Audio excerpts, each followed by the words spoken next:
दोस्तों इस साल टमाटर सबकी थालियों से गायब हो गया है क्योंकि इसके जो दाम है वो पेट्रोल और डीजल से भी ज़्यादा हो गए हैं। रिसेंटली तो दोस्तों ये 150 रुपीज़ पर केजी से भी ज़्यादा महंगा बिका है। और दोस्तों इन सब का रीजन बताया जाता है दो टाइप के वायरस जिन्होंने महाराष्ट्र और जो कर्नाटक है वहाँ से आने वाले टमाटरों को अफेक्ट किया है। और वो दोनों वायरसेस हैं, एक तो है कुकुम्बर मोसेक वायरस और दूसरा है टोमेटो मोसेक वायरस। अब आप लोगों को नाम सुनने पर तो ये दोनों ही वायरसेस एक जैसे लग रहे होंगे, बट ये दोनों ही अलग अलग फैमिली से बिलोंग करते हैं। एक तरफ कुकुम्बर मोसेक वायरस ने महाराष्ट्र में जो टमाटर की खेती होती है उसको अफेक्ट किया है, और वहीं दूसरी तरफ टोमेटो मोसेक वायरस ने जो कर्नाटक में टमाटर की खेती होती है उसको अफेक्ट किया है। वैसे दोस्तों मान के चलिए कि हमने अपने घरों में भी टमाटर की खेती थोड़ी बहुत कर रखी है, तो अपन कैसे पहचानेंगे कि इन वायरसेस ने टोमेटोज को अफेक्ट किया है? तो उसके लिए दोस्तों सिंपल से दो फॉर्मूलेज हैं। पहला तो ये कि जो टोमेटो की पत्तियां हैं और लीव्स हैं वो बहुत ही ज़्यादा ग्रीनिश होने लगेंगी और बीच बीच में जो येलोइश धब्बे आने लगेंगे। और दोस्तों दूसरा तरीका ये कि जो नई पत्तियां उगने लग रही होंगी ना वो बहुत ज़्यादा सिकुड़ करके उगने लगती हैं। चलिए ठीक है दोस्तों, अब आपने इन वायरसेस को पहचानना तो सीख लिया, बट इन वायरसेस का आप उपाय कैसे कर सकते हैं और इसका रीजन क्या है, आखिरकार ये वायरसेस आते कैसे हैं? तो मैं आप लोगों को बता दूं कि अपन जब टमाटर की खेती करते हैं तो दो तरीके से करते हैं। या तो आप डायरेक्टली उनके बीज लगाते हैं या तो फिर आप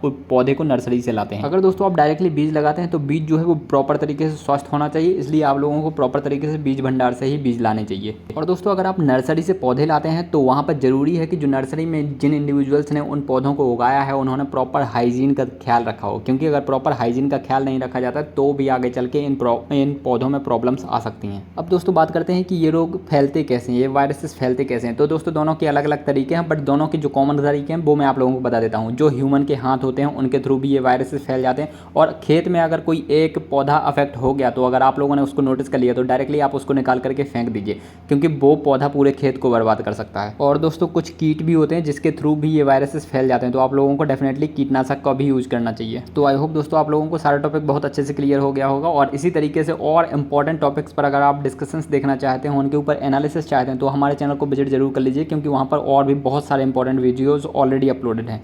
तो अपन मिलते हैं अगले वीडियो में, आप लोग अपना ध्यान रखिएगा। Bye bye, take care.